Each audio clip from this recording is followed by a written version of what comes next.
Welcome! My name is Maddie Hendricks, and I am a classically trained coloratura soprano. Today I would love to talk about my experience so far as a voice teacher. This is just my experience and thoughts at the moment about teaching voice, and however, I'm always growing, so I'm excited to talk more about this topic as my perspective grows and changes and deepens. So yeah, today's topic is on teaching, and my main goal is to perform as an operatic soprano, an oratorio soloist, a concert artist in the classical singing world. But I know that teaching a voice is also a wonderful, wonderful thing. And I love helping others find their voice and find their vocal potential. I've had so many great teachers over the years, and I've been really inspired by them. And so I think that singing can be a really vulnerable and personal thing. Our voice is in our body, and our voice is a part of our body, and it's a very personal, unique, vulnerable thing. And so that's my first thought, and that is that the relationship between a voice teacher and a student is really, really, really important. And I think that respect goes both ways. For me, it's a very collaborative experience. I love collaborating with my teacher and collaborating with my students. And I love saying that I don't know everything. I think that brings a lot of humility to it. I don't know everything. I have the degrees, yes. I've got a bachelor's, master's, and artist diploma in voice performance.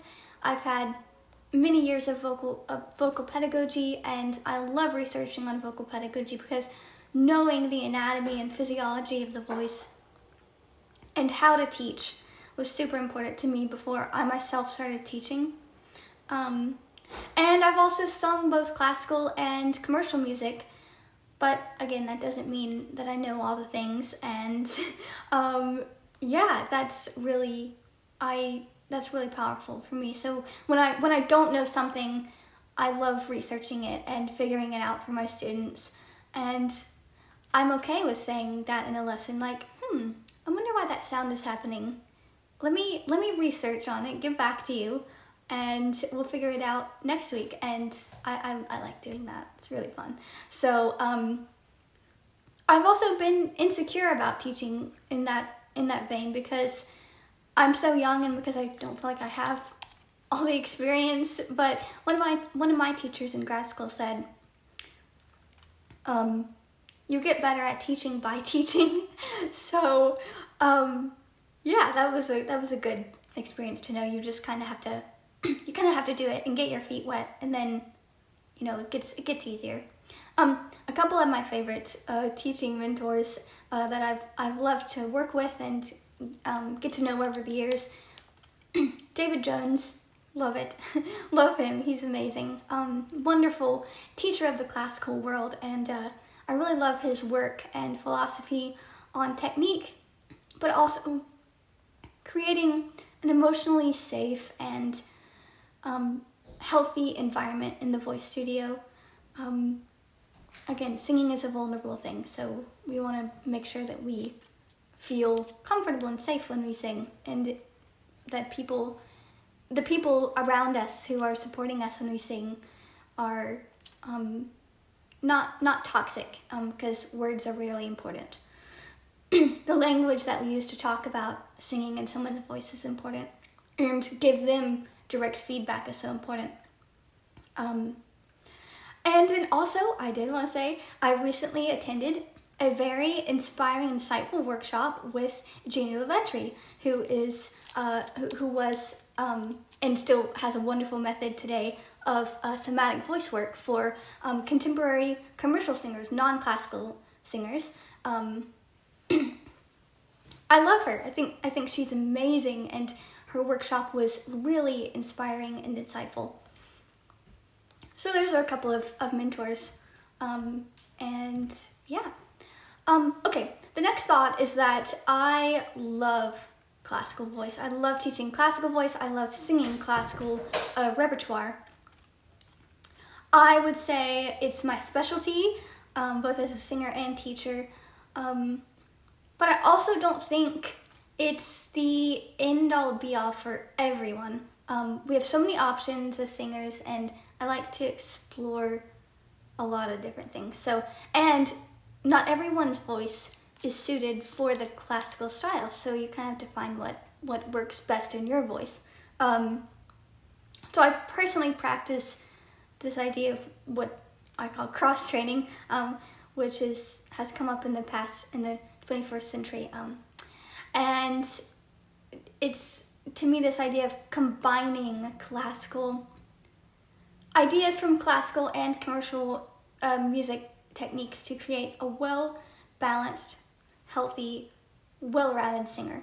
I don't necessarily agree with the old saying, if you can sing opera, you can sing anything. I think if we take that literally, that's, I don't know.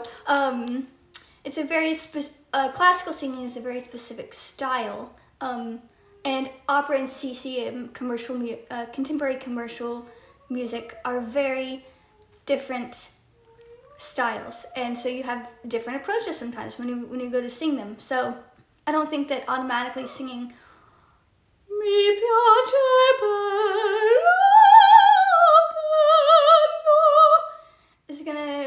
is gonna automatically transfer over to why should I feel discouraged? Why should the shadows come? Something like that. But I also don't agree that like classical training will ruin your pop voice. I think that if we apply some of the concepts, that's where it comes in. There is a difference between singing in the classical style and choosing some foundational ideas and kind of mixing and choosing and picking and choosing and applying them to a more commercial sound. So some things will obviously not carry over. For example, the rounded vowels, more spacious vowels in classical singing, consistent vibrato, right? And for classical singers, specifically for female identifying singers, the classical head dominant, more registration, right? We're going to use our chest voice when we get lower, but it's going to be in a different kind of style, different kind of way than commercial singing would. Yeah, classical singing too is I have to remember this is self-amplified sound. Lower larynx, wider pharynx, and lifted soft palate.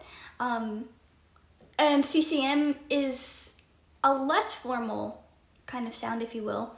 And of course, microphones are used. A slightly more raised larynx, and a more speech-like quality of the sound, like I'm talking right now. Cool. So, to me, it's so important to know these differences and respect these differences, and be open to knowing these differences if you're going to market yourself as a teacher who teaches everything. I feel like you should have an idea. I would like to have an idea of all the things, of all the latest research on the styles. I personally, in my singing, like to explore both classical and commercial sounds. So, to me, the key to switching over seamlessly is making sure to explore it all. Specifically, my vocalizations. I'm not going to sing an opera aria like a pop song, nor will I sing, hopefully, sounds like an opera singer singing pop music. And for me, it's the idea of making sure that I am exploring all of the sound spectrums that I can make, because the human voice is amazing. if I exclusively sing in an operatic style for a while, my muscles are going to get used to that. So to me, it makes sense to kind of, explore a lot of different things.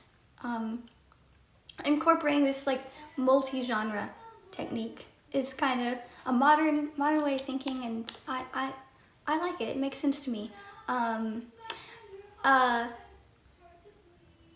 And playing around with all of the stylistic effects, when I do that crossing over is much easier. So that's how I think about it.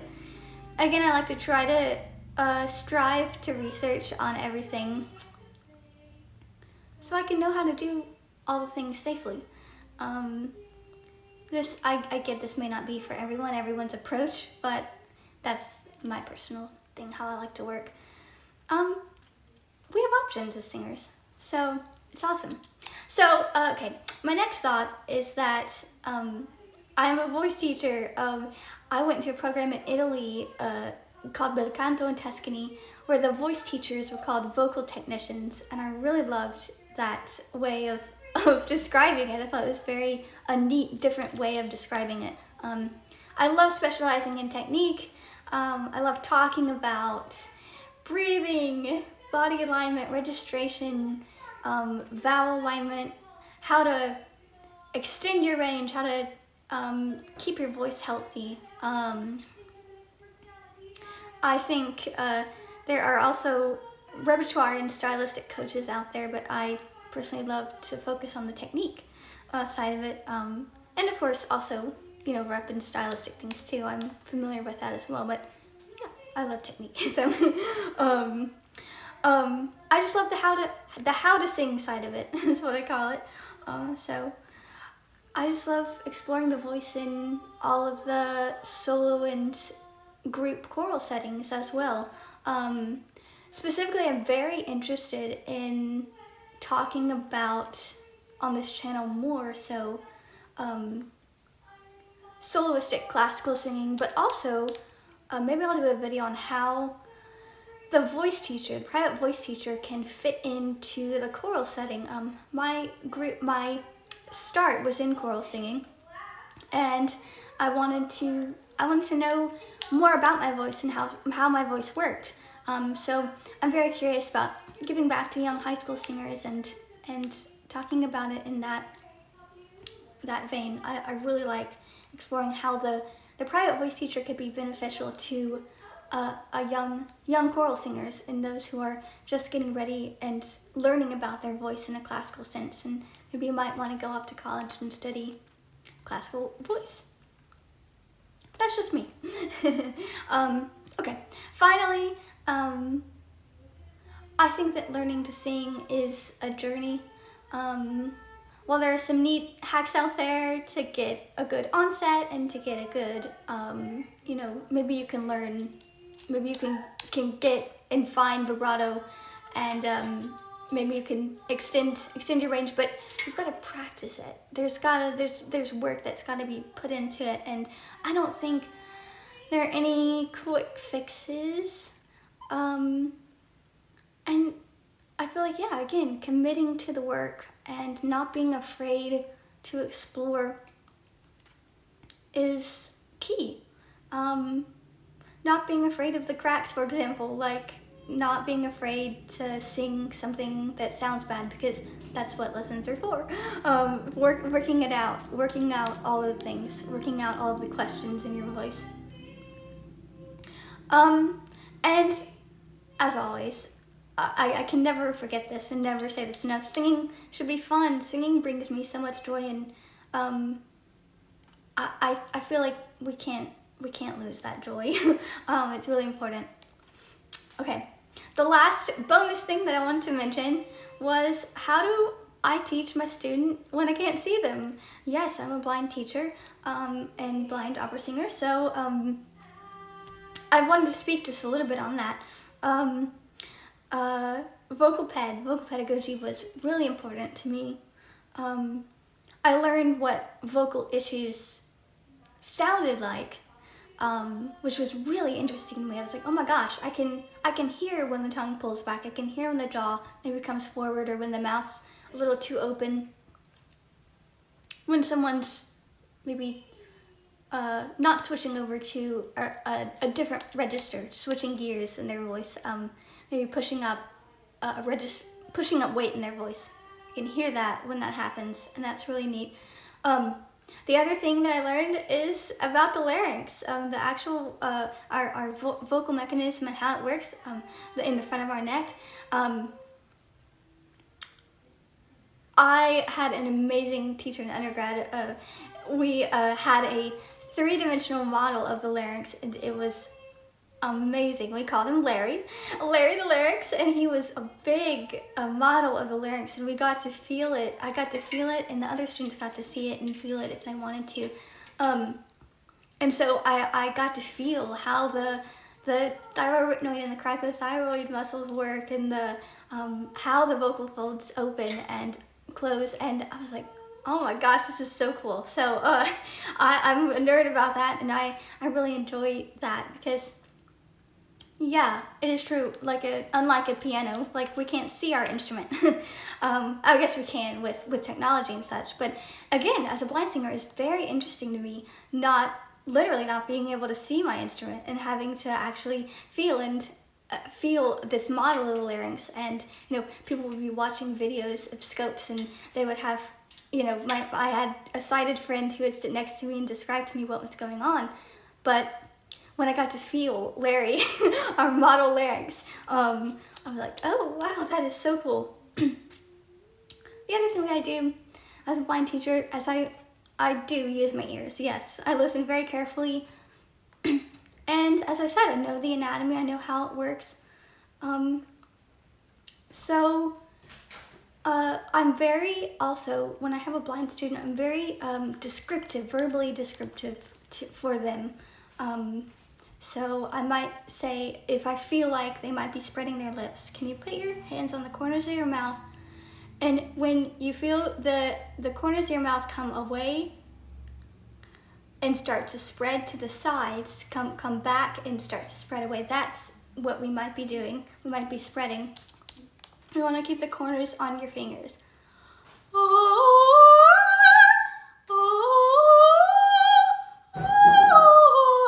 Yeah, it's a different sound that happens when I do that. And I will say the tongue near the back of the bottom teeth or in the gums. Okay, fun. And a sighted person, though, could see that maybe in their mirror or their camera lens. So I ask my sighted students to look in their a mirror, or look in their camera lens if they're on Zoom, and describe to me what they see. And they say, oh, wait, I did see that. Yeah, and we can troubleshoot from there. And again, I like to explore, and if we need to come back to something next week, we can do that. Yeah, we work together. Again, it's a very collaborative experience. And that's how I work, that's how I like to work, and I've loved when my teachers do that with me. I've had, again, amazing teachers over the years, so thanks guys. Cool. That is all for now, everybody. Thank you so much for watching, and I hope to do more videos on this topic soon. All right. Thanks, guys.